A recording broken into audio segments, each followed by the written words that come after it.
Bueno, vamos a procurar cumplir con los 20 minutos que los hermanos nos han dado. Y doy gracias al Señor por todo lo que hemos recibido.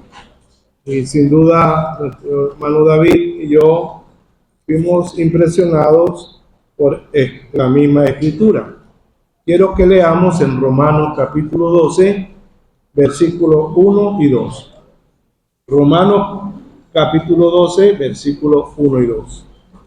Así que, hermanos, os ruego por las misericordias de Dios, que presentéis vuestros cuerpos en sacrificio vivo, santo, agradable a Dios, que es vuestro culto racional. No os conforméis a este siglo, sino transformaos por medio de la renovación de vuestro entendimiento, para que comprobéis cuál sea la buena voluntad de Dios, agradable y perfecta. Bueno, el Señor es el que produce bendición con su palabra y esperamos que así siga siendo en este momento. Amén. Amén. Hemos aprendido, hermanos, que hay enseñanza. La palabra del Señor nos instruye. Hay enseñanzas que uno puede oírlas una vez y le son suficientes. Por lo menos el día que comprendimos que Cristo era mi Salvador, no es necesario volverlo a enseñar, porque desde ese día hemos aprendido, Él es mi Salvador. Pero hay enseñanzas que requieren de un continuo ejercicio para ser repetida en la mente y en el corazón de los creyentes mientras estamos en este mundo. Una de esas la hemos estado oyendo: el Señor viene. Mantener ese cuidado: el Señor viene. No olvidar, el Señor quiere que vivamos en este mundo teniendo en cuenta la realidad que el Señor viene, recordándonos las muchas cosas de la vida. A veces nos hacen olvidar que el Señor viene. Hay por delante una promesa, hay un suceso por delante que debemos mantener fresco en nuestro corazón, en nuestra mente, en nuestro andar diario en este mundo. Y una de las enseñanzas que nos es necesario oír con frecuencia es esta que estamos oyendo.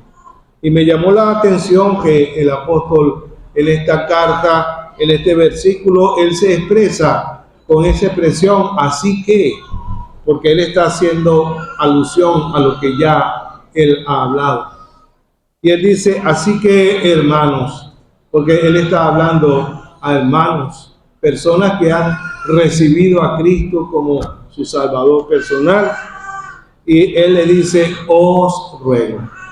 En otras escrituras el apóstol Pablo dice: os mando, pero en esta porción él está diciendo: os ruego. Y dice: ¿por qué? Por las misericordias de Dios. Entonces, hermanos, me llama la atención, me ha llamado mucho la atención esa disposición del apóstol. He estado buscando el valor de estas palabras, porque esta palabra ruego es uno que se acerca para procurar de una manera amigable, de una manera suplicante, alcanzar el motivo por el cual se ha acercado. Os ruego. Os ruego es llegar a alcanzar el corazón de la persona, no como una obligación ni como un mandamiento, sino que hay cosas que son necesarias hacer, que tienen su precio, pero que se pueden lograr con un esfuerzo. Y él dice: os ruego. Y me llamó mucho la atención en mi corazón esa expresión que ya nuestro hermano la ha dicho: por las misericordias de Dios. Quisiera parar un poquito allí y pensar qué misericordias son estas a las cuales el apóstol Pablo está haciendo referencia. Podríamos decir desde el capítulo anterior hasta el principio. Ahí están todas las misericordias de Dios. Pero hay un ruego para que los creyentes tengamos que hacer algo. Pero ese algo que tenemos que hacer está amparado, motivado por las misericordias de Dios. Y quisiera, hermanos, que leyéramos en el capítulo 8 algunas de estas misericordias a las cuales el apóstol Pablo se está haciendo referencia, para poder luego animar a los hermanos a lo que él tiene por delante, como toda la escritura que ya hemos oído o hemos leído junto con nuestro hermano. Todas esas actividades están basadas en ese ruego, en esas misericordias. Y él, por lo menos en el capítulo 8, hermano, versículo 1, él dice: ninguna condenación hay para los que están en Cristo Jesús. Eso es una misericordia de Dios, que ya no hay condenación para los que estamos en él. Otra cosa es una gran misericordia, es porque el espíritu de vida en Cristo Jesús me ha librado de la ley, del pecado y de la muerte. La muerte es una realidad que nos espanta, pero el creyente no se espanta ante la realidad de la muerte. Es verdad, se entristece. Y leyendo esta escritura, hermano, pensaba en el velorio de nuestra hermana Aura aquí en este local. ¿Cuántos llorábamos esa partida? Pero el Señor puso en mi corazón ese día, y lo compartí con algunos hermanos aquí en privado. La única persona que está alegre en este velorio es la que está en el ataúd. ¿Por qué? Porque la muerte la ha llevado a un lugar inesperado, desconocido, sí esperado, desconocido, un lugar para encontrarse con alguien esperado, un momento de alegría y de regocijo eterno. Pero todos los demás estábamos llorando la partida, porque el espíritu de vida en Cristo Jesús me ha librado de la ley del pecado y de la muerte. Hemos estado oyendo aquí el asunto del pecado. Si hay aquí un pecador, me hizo pensar, hermanos, el Señor habló de aquel Lázaro enfermo y de aquel hombre rico. Cuando Lázaro murió, dice que él fue llevado por los ángeles al seno de Abraham. El Salmo 48 dice que él nos guiará, él nos ha de guiar. Cuando el creyente muere, es como que su alma flotara y necesita ser conducida a las mansiones de gloria. Pero cuando el rico murió, no hubo nadie que lo llevara a ningún lado. Los ángeles no tuvieron que llevarlo a ningún lado. Su pecado lo llevó a la misma condenación y abrió sus ojos en el tormento, porque el pecado pesa tanto que el alma no puede elevarse al cielo y es llevada al mismo lugar de tormento. Entonces, hermano, amigos, si usted no tiene a Cristo, reconozca que su pecado pesa tanto en su alma que nunca será posible que los ángeles le lleven al cielo, que el Señor le guíe más allá de la muerte, porque el pecado lleva el alma directo a la condenación. Entonces, hermanos, gracias al Señor, porque en su misericordia nos ha dado esta libertad. Son tantas las misericordias que tenemos en esta porción que el tiempo no nos va a dar, pero quería solamente reflejar algunas de ellas muy breves. Una de las cosas es que nos ha sido dado el Espíritu de Dios. Versículo 16 nos dice que el Espíritu de Dios en nosotros. El Espíritu mismo da testimonio a nuestro espíritu de que somos hijos de Dios. Él nos identifica con Dios, con esa paternidad divina. Y entonces somos herederos de Dios y coherederos con Cristo. Versículo 17. Y otra de los detalles que el apóstol Pablo habla acerca de esta realidad es que el Espíritu de Dios, versículo 27, el que escudriña los corazones sabe cuál es la intención del Espíritu, porque conforme a la voluntad de Dios, intercede por los santos. Hay uno que está delante de Dios, a favor nuestro. El Espíritu de Dios está delante de Dios, a favor nuestro. pidiendo a favor nuestro. Puede ser que uno se olvide del Señor en algún momento de su vida, pero el Espíritu de Dios está delante de Dios, intercediendo por los santos. Pero además de eso, más adelante, en el versículo 34, dice que ¿quién es el que condenará? Cristo es el que murió, más aún el que también resucitó, el que además está a la diestra de Dios, el que también intercede por nosotros. Doble intercesión en el cielo delante de Dios. Hay dos seres divinos, eternos, que tienen la función, hermano, de estar pidiendo permanentemente delante de la presencia de Dios a nuestro favor. ¡Qué misericordia, hermano! Ahora, Él nos dice tantas cosas y al final Él se hace 3 preguntas o 4 preguntas. Si Dios es con nosotros, ¿quién será en contra de nosotros? ¿Quién acusará a los escogidos de Dios si Dios es el que nos justifica? ¿Quién nos condenará si Cristo es el que murió y resucitó y está a la diestra de Dios? ¿Quién puede condenarnos si Él pide por mí? Pero también dice, ¿quién nos separará del amor de Cristo? ¿Habrá algo que pueda separarnos? El hermano nos hizo referencia, pero el apóstol Pablo concluye el capítulo diciendo que él está seguro que no hay ninguna cosa creada que tenga la facultad de separarnos del amor de Dios que es en Cristo Jesús, Señor nuestro. Hermanos, estamos amparados por las misericordias de Dios.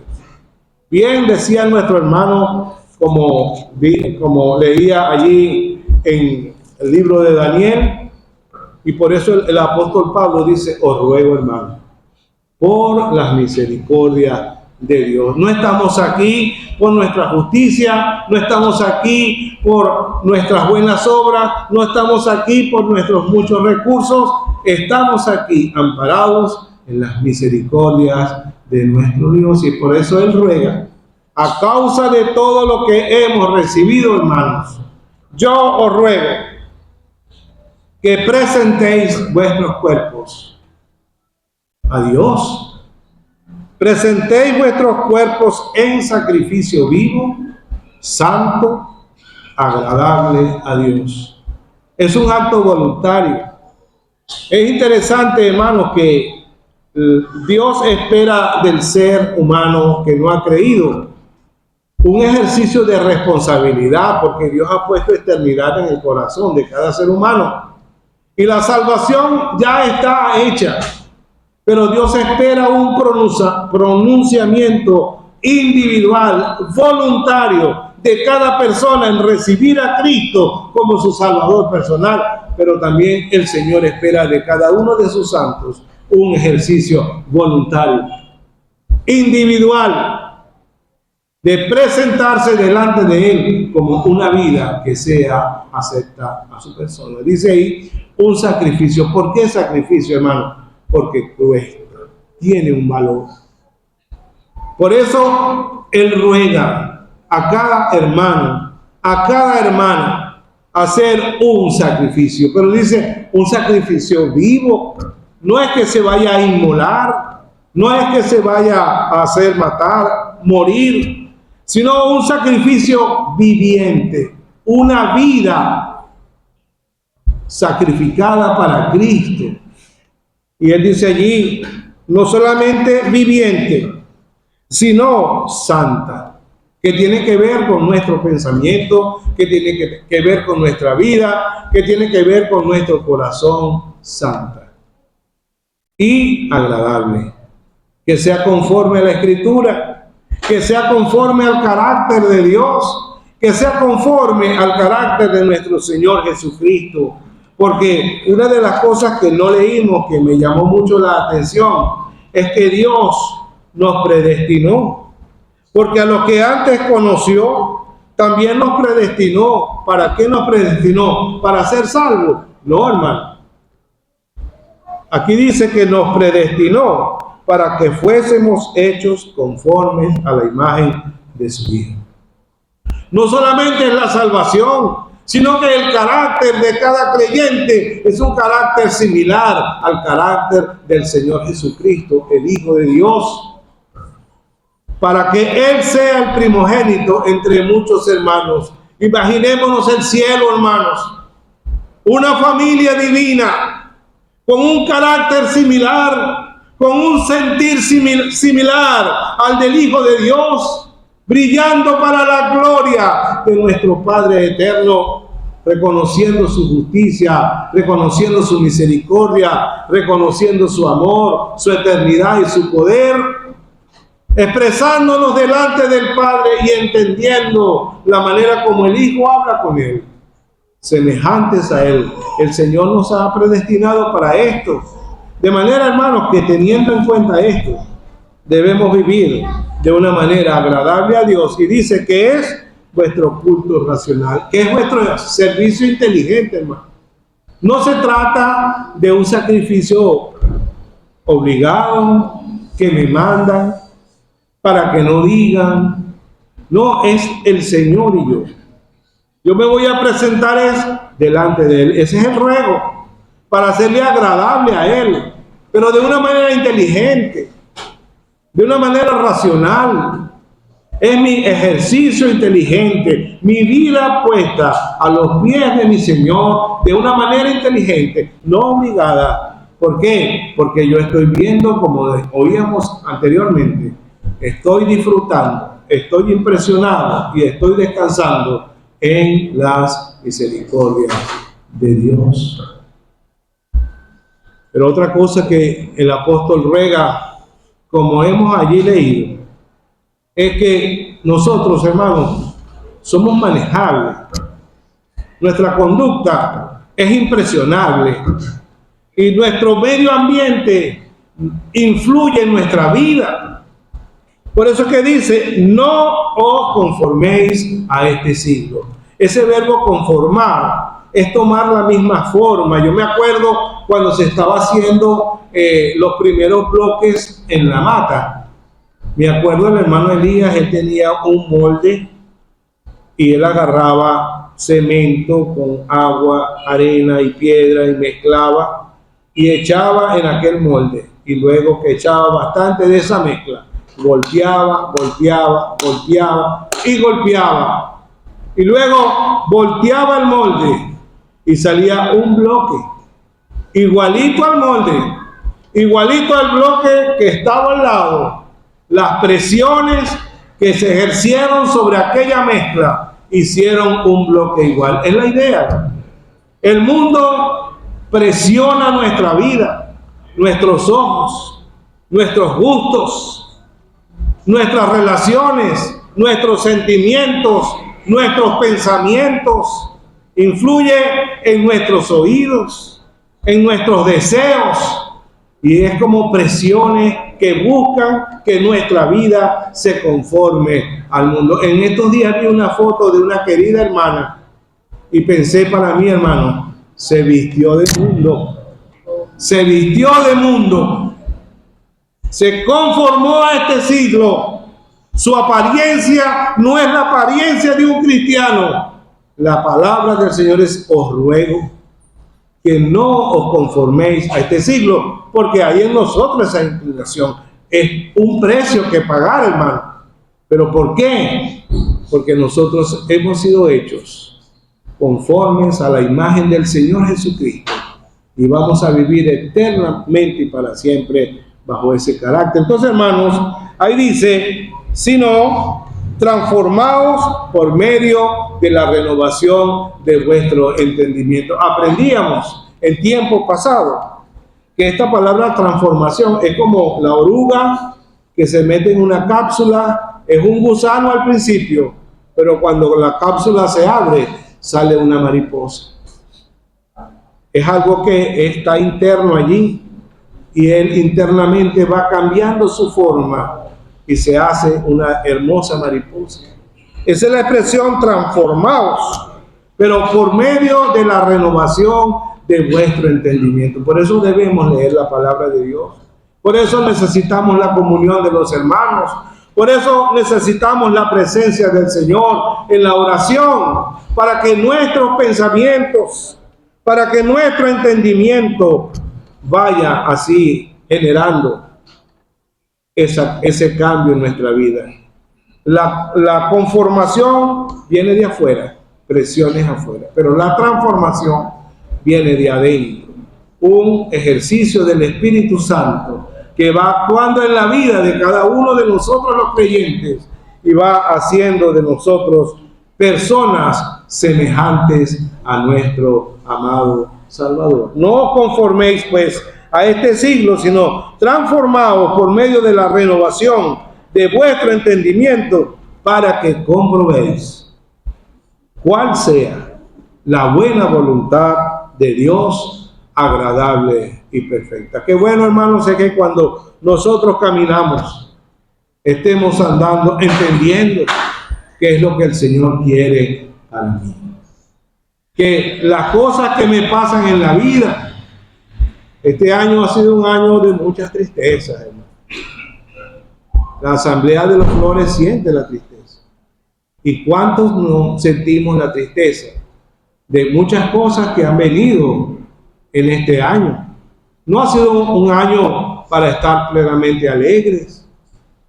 Hemos derramado muchas lágrimas este año, hermano, pero es la voluntad de Dios, agradable y perfecta. Y estamos complacidos en esta realidad. Entonces, hermanos, que el Señor nos ayude, porque el apóstol se estaba acercando a los hermanos de esa manera cariñosa para animarles a una vida que agrada a Dios. Pero, hermanos, entendamos, el Señor no quiere nada obligado. No haga las cosas obligadas. No se sienta obligado por los hermanos. No se sienta obligado por el Señor. Siéntase obligado por ese amor hacia aquel que le mostró su misericordia cuando le salvó. Es una responsabilidad para los inconversos ser salvos. Sin duda, Dios ha puesto responsabilidad sobre sus hombros.